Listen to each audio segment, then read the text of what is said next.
And then you need a 5/64 wrench, and you just screw those in, and it's sealed. And it's just that easy. You put that in, and then this will go into my slash truck. So take your time, do it right. I did this kind of fast to show you. Make sure you keep this stuff off your hands. I'm not sure if Left-Hander RC, you can click on Left-Hander or give them an email and see if they carry this stuff from Bad Horse. If not, I'm sure they can order it from you, or you can do a Google search for this diff grease. But it's really good. It's actually, like I said, sold as a locking diff grease. Tighten those up, don't over tighten everything, and then at the end you're going to take a rag and wipe all the excess silicone up because you don't want anything sitting there. Make sure you keep that silicone off your main steel gear too. It's that easy. Stick around because when we come back, I'm going to show you some hot new slash products from Proline RC.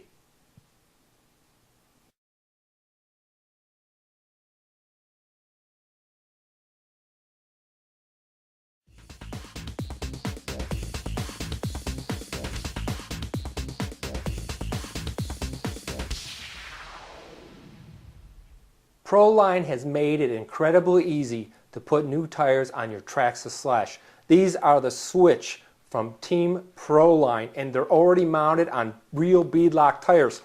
Pull them off the shelf, they come just like this. They're available at any good hobby shop. You put them on, they're a direct replacement. They make it very easy to switch tires on your Slash. I love them, they're durable, and the neatest thing about this is the foam insert, the tire, the wheel, all made in the USA, pre-mounted and ready to put on your Slash. Great addition to any Slash, a great upgrade. Proline also makes, first of its kind that I know of, this body. And what's unique about this body for the Slash is it has Velcro pieces and it comes apart. This thing is incredible. Now this is part number 3293, is the Desert Rat Carnage Edition. And there's a special way to mount this, and you paint it up, and while you're racing, body panels actually come off. They're really thinking outside the box. Proline is hitting another home run for an incredibly popular truck. The Slash class has really taken off. You know, Associated has their new product coming out, and there's a million things you can do to these. All these are available at your local hobby shop. Stay with us next week. We've got some great products on the program. Great tech tip. You're going to see some race footage. There's all kinds of neat stuff planned. We're happy to be on US TV. For all of our viewers worldwide, I'm Jeff Maturo. We'll see you next time.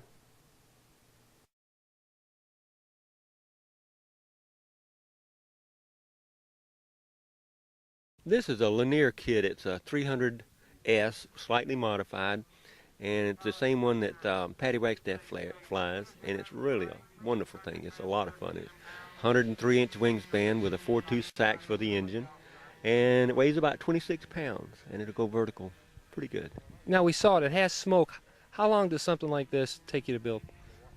About 6 to 8 weeks. And was the smoke, is that a kit that goes on there afterwards, aftermarket kit, or is that something that came with the Lanier kit? No, it is aftermarket. B&B.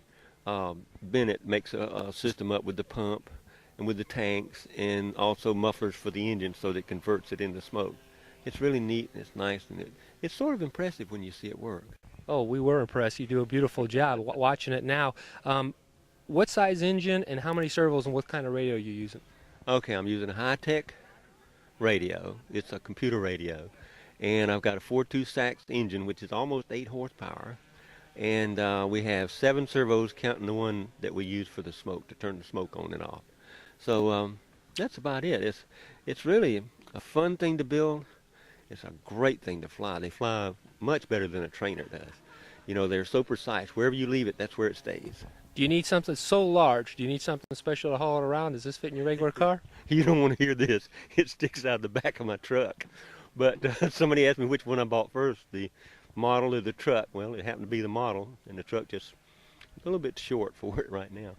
Well, you did a beautiful job. Joe, thanks for being with us. Thank you very much. As they go. Well, we got a lot of races going on real hard. They've got Greg Hodap up in the horn right behind you, the 4th spot.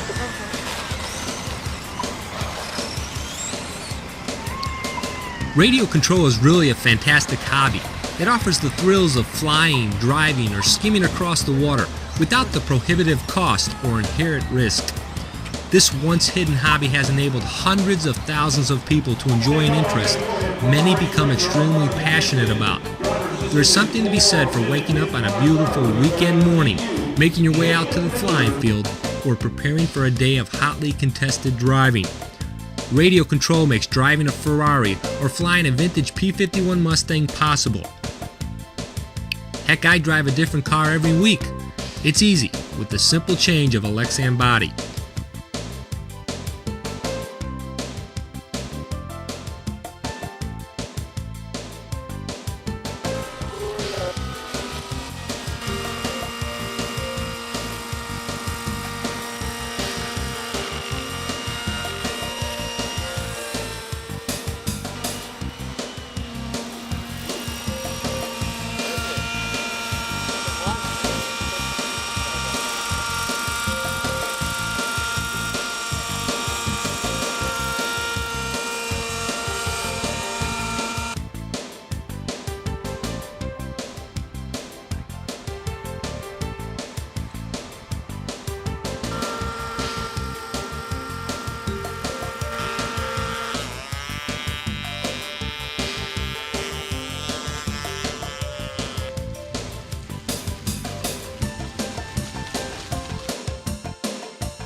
For most modelers, this hobby helps them get through the work week. We wait in anticipation for that magic moment when we can fire up our engines, charge our batteries, and set off without a care in the world. It's a great time to be around old friends and make new ones. There has never been a better time to be involved in RC. Technology has brought many innovations, and there's not much more that can't be made into an RC model. I hope those of you that are seeing these models for the first time get an opportunity to enjoy what many of us have been doing for years, just having fun with RC.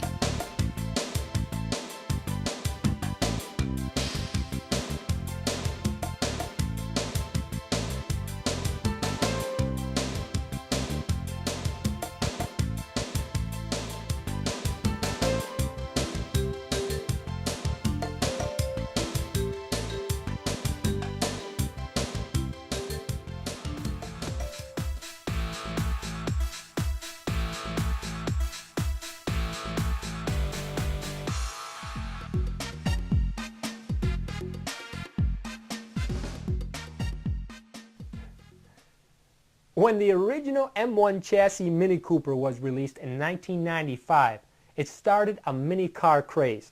Well, believe it or not, Tamiya has improved upon the beloved Mini, and they've renamed it the M3. Totally redesigned, here is the little British classic.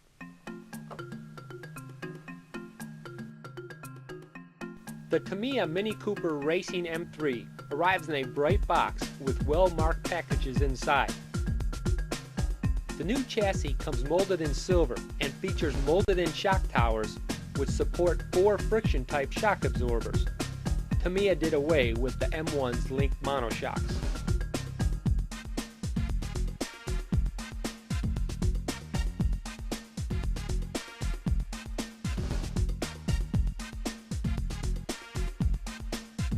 The Cooper comes complete with a Mabuchi 540 motor and a mechanical speed control.